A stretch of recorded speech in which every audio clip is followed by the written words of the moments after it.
بسم الله الرحمن الرحيم ألف لام ميم ذلك الكتاب لا ريب فيه هدى للمتقين.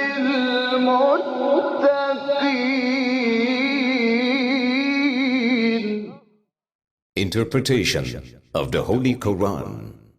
Bismillah ar-Rahman ar-Rahim. In the name of Allah, the Beneficent, the Merciful. With the help of Allah, we began a brief commentary of Quran. We got to chapter Nisa, the fourth chapter of Quran, which is revealed in Medina. It has 176 verses. Please listen to verse 33. ولكل جعلنا موالي مما ترك الوالدان والأقربون والذين عقدت أيمانكم فآتوهم نصيبهم إن الله كان على كل شيء شهيدا. And to everyone we have appointed heirs of what parents and near relatives leave. And as to those with whom your right hands have ratified agreements, give them their portion. Surely Allah is a witness over all things. In previous section, we talked about this verse a little. We said that Allah has mentioned in this verse that we have chosen for all people, parents, grandparents, relatives who passed away, some as a guardians for them, who will be the heirs for these people. مما ترك الوالدان والأقربون, whatever parents or grandparents or grandparents will leave. This is walidan, wal-aghrabun, whatever the near relatives leaves. Who are their guardians? Who is going to get their money, their property? And of course, in other verses, Allah has mentioned also what is exactly the percentage that they are going to get. But this is out of this verse at the moment. Then here, we reach here, وَالَّذِينَ أَقَدَتْ أَيْمَانُكُمْ فَآتُوهُمْ نصيبهم. Allah mentioned another group and says وَالَّذِينَ أَقَدَتْ أَيْمَانُكُمْ فَآتُوهُمْ نَصِيبَهُمْ. Another group, Allah says, and as to those with whom your right hands have ratified agreements. Allah wants to say that also another group who are the guardians are those people that you have agreement with them.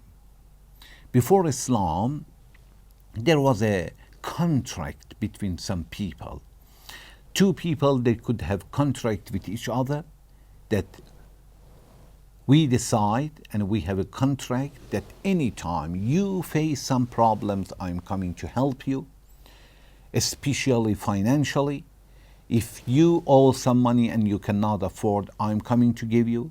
If you have accidents, you cannot handle it, I'm coming to help you.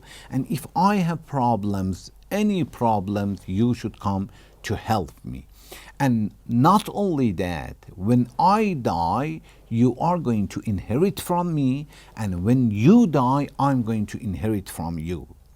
In Islam, when Islam came, Islam approved this agreement, but he added some conditions. He said with certain conditions it is accepted. In Islam, in jurisprudence, it is called as a zamanu jarire or zamanu jarire.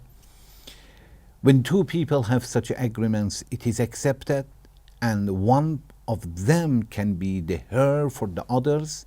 We waris for others and inherit from others, but Islam said with one condition: if the person who died, he doesn't have any of these three levels that we mentioned to inherit from him. We said that when a person dies, There are three different levels of the members of the family who can inherit from him. First level, we said parents and children. Second level, we said brothers, sisters, or their children. The third level, we said uncles, aunts, and their children. This is three levels. If a person doesn't have any members of the family of these three levels, he doesn't have parents, he doesn't have children, doesn't have brothers, sisters, uncles, aunts, and any of them, their children, he doesn't have any. Then Islam said, yes, it reaches to the Zamin or Jarire, the person who had such an agreement with him. Allah says, وَالَّذِينَ عَقَدَتْ أَيْمَانُكُمْ, and those who have such an agreement with you, it means those who have contractual liability, these people are going to inherit from each other, which is the third group in this verse.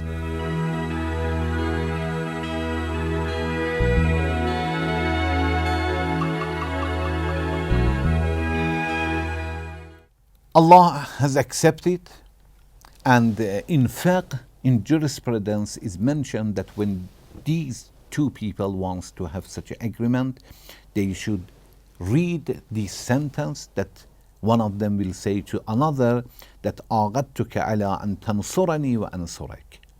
We have agreement with each other that anytime you need some help, I will help you, and anytime I need help, you should help me. عَلَىٰ أَن تَنْصُرَنِي, we have agreement that you help me, وَأَنْصُرَكَ, and I help you. وَتَعْغِلْ أَنِّي وَأَعْغِلُ أَنْكَ. And also, if you owe something, I'm going to pay, and if I owe something, you should pay. وَتَرِثُنِي وَأَرِثُكَ, and I inherit from you, and you inherit from me. فَيَقُولُ الْآخَرُ قَبِلْتُ, and another person should say, I accept it. When these two have such agreements, that then in Islam it is accepted with the condition that we mentioned.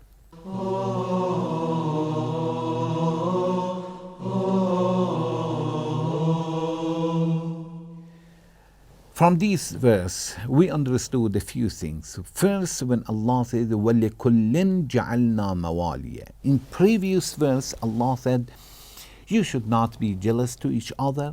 You should not have a wish that anything another person or other people will have, I should have it. In this verse, Allah says, one example is Mas'alatul Irs, inherit from others. People do not get the same, people are not in the same levels. So when brothers and sisters, or one of them is alive, their children will not going to get anything, and they should not complain. Why my parents will get and I'm not going to get it? This is wrong. And also, when the parents will pass away, boys and children and girls are going to inherit. But Islam says boys are going to get twice as girls. The girls should not complain. This is in the hand of Allah. And Allah says, yes, boys have more responsibility financially, and they should get more. Women will get less, girls will get less, but financially they have no responsibility to pay to the husband, to pay to the children, to pay for the house, to pay for the food, nothing. Even if the wife has money, has very good income, it's not necessary to spend anything. She can save for herself, and this is the responsibility of the husband. So we will see that Allah has chosen for the people the portion, who will get it and how much will get it, and Allah says you should not have a wish to have the same. It is in the hand of Allah. فَآتُوهُمْ نَصِيبَهُمْ.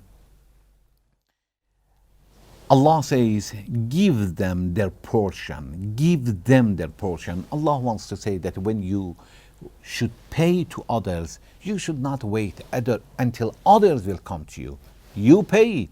If I owe some money, I should not say, he didn't ask me, I'm not going to pay him. Maybe he doesn't come to ask, but I should pay because I owe him money. When we owe, it is our duties and responsibility to pay, and Allah says, فَآتُوهُمْ نَصِيبَهُمْ, and give them their portion. مما ترك الوالدان والأقربون, we understood that for the parents, there are certain people, children and husband and wife, they are in first level and they are going to get, and from Aqrabun also is the same.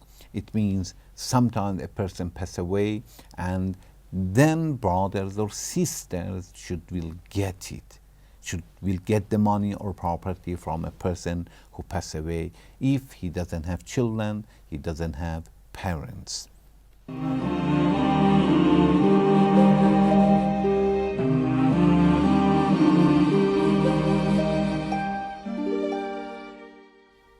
وَالَّذِينَ عَقَدَتْ أَيْمَانُكُمْ, we understand from this sentence that through agreements I can decide for my money even after my death. When a person dies, still if he has written something or he has said something regarding to his money or property, it is our duty to follow and obey him. So a person, as when he was alive, he can give it to others, he can decide for after death with certain conditions that we should talk about it in the chapter of Wasiyya will. Also from this verse we have understood when Allah says, Inna Allah kana ala kulli shay'in shahida, surely Allah is a witness over all things. It means Allah wants to say that you should remember that if you obey Allah or disobey, if you complain to Allah or will not complain, if you give the portion that Allah has ordered you to give to the owner or not, Allah is a witness. Allah will look at you and and knows everything.